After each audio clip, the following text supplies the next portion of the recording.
Hey Physique Freaks, how's it going? Scott Tuzana, MetabolicMasterpiece.com. Got some behind the scenes footage from day 3 of the high frequency training program we began last week. So this is our second week on the plan. We're absolutely loving it. It's an upper lower split. We're in the gym 6 days a week. So it's upper lower, upper lower, upper lower, day off, and repeat. If you've been following the first 2 workouts, that first upper lower split, we focused on the moderate rep range, utilizing myo reps for every single set. If you haven't seen that footage, take a look at it. Today and tomorrow, so this upper lower split, we're gonna be focusing on strength training. We're gonna be utilizing cluster sets. Absolutely freaking awesome. Let's get to that footage. Upper body, strength focused workout. And here we are kicking things off with the bench press. What I want you to do here is select a weight that you could perform 5 reps with, but you're not gonna do 5 reps. You're gonna perform 4 sets of 2 repetitions with just 10 seconds rest between sets. Now, those first 2 reps are gonna feel pretty darn easy. After all, it's a weight that you can normally do 5 reps with. 10 seconds is gonna fly by, but still, these next 2 reps are gonna feel pretty darn comfortable. Now, I want you to make note of the control, the form, the technique I use here. Now, I have Rick counting down the 10 seconds for me in the background. When it gets to 3 seconds, I'm gonna raise my hand, put them up to the bar, 2, 1, I'm gonna unrack the weight, get my shoulders locked down in place. I wanna make sure that I am feeling the tension in my pecs immediately. I wanna feel that stretch immediately on the way down, and I wanna feel a nice focused contraction on the way up. All too often I see guys when they're reducing their rest period, they really rush their setup, and that's a huge mistake. You wanna control everything right from the setup all the way through. Now this is our 4th set. I want you to note that second rep is a bit of a challenge. I'm not forcing it out, but it's a challenge. So notice that with a weight that we would normally do 5 reps with, we were able to get 8 reps in just by taking short little rest periods. That's one of the big benefits of cluster sets. You're able to get more volume in using a nice, heavy, challenging weight. From this point, you're gonna rest for 3 minutes and repeat that again 4 more times for a total of 5 sets. So you're doing a total of 20 sets of 2 repetitions on the bench press. So that's 40 reps in total using your 5 rep max weight. Absolutely awesome. You're going to love this. This is one of my favorite ways to train with heavy weight. I find it very easy on the joints. It doesn't beat my body up like if I was doing 5 sets of 5 repetitions or 4 sets of 5 repetitions. It's just a hell of a lot easier on me. I get a lot more out of it. I feel a nice focused contraction, a good focused pump. Even though it's heavy weight, I'm still getting those neurological adaptations, working those type 2 fast twitch muscle fibers. Just tons of benefits to cluster sets. I think the biggest one for me is it just doesn't beat me up like typical forms of training with heavy weight do. So we're only doing 1 exercise for chest, which is more than enough. You're getting your 40 reps in there. We're gonna do 1 exercise for back, which is the chest supported T-bar row, and then 1 exercise for shoulders.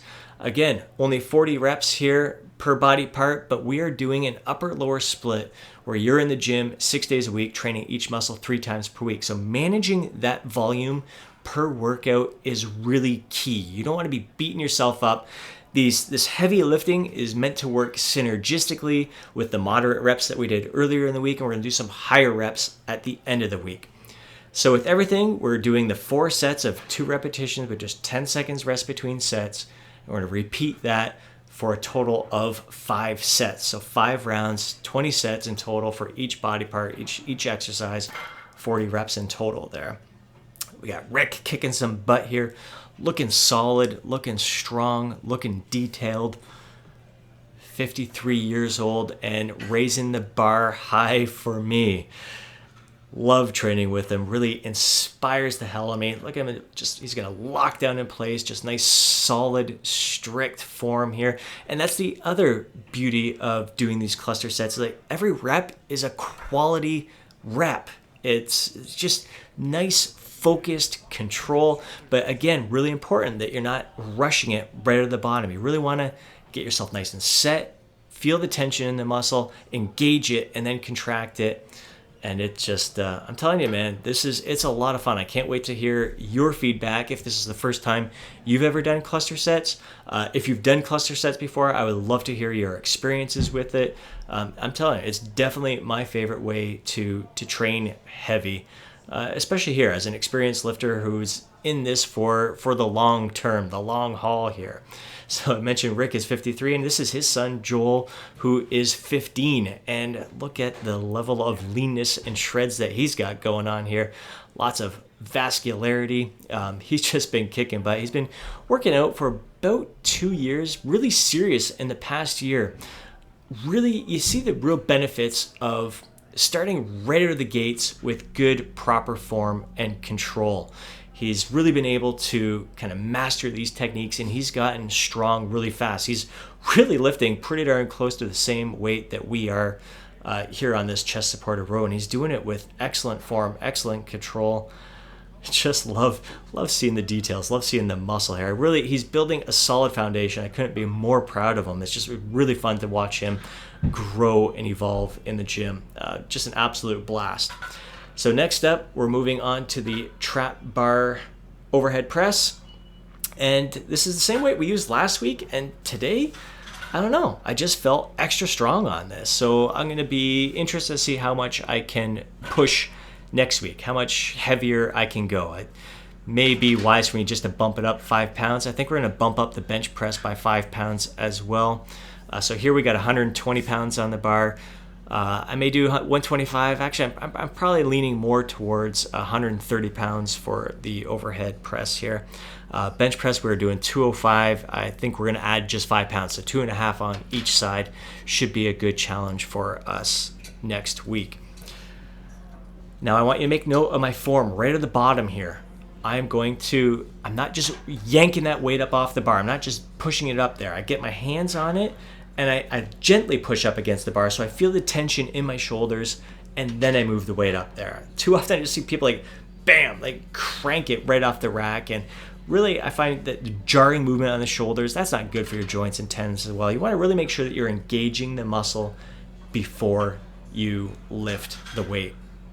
Again, check out that shape and the vascularity on this young kid. So much fun to see, and he freaking loves it. He's soaking this stuff up like a sponge, and you see what it does for his confidence as well. It's just absolutely amazing. He's a boxer as well, been taking up boxing past 6 months, and just had his first fight, did really, really well. Just fun to see the level of enthusiasm that he has, and just really embracing the physique artist lifestyle that we got going on here. And then Rick finishing us off. It worked out really well with the three of us. It pretty much worked out to about the 3-minute rest period, maybe just a tad bit more. But yeah, if I was on my own resting for 3 minutes, that 3 minutes can kind of drag on a little bit longer. It's really fun to have that camaraderie there. Now, Rick's been dealing with a little bit of elbow pain, so he's noticed that he experiences that pain when he completely locks out his arms on some of the pressing movements. So he's just going with a shorter range of motion here, and that completely takes away the elbow pain that he was experiencing, and he's able to really keep a lot of tension on the delts as well. As important as it is to work a muscle through the full range of motion, sometimes you just got to be smart, and you can work around those little nagging injuries, and this, I'm sure, will help him heal up. He's doing all the right things to heal that elbow up and come back stronger than ever. Hope you enjoyed this workout. Catch you tomorrow for heavy leg training.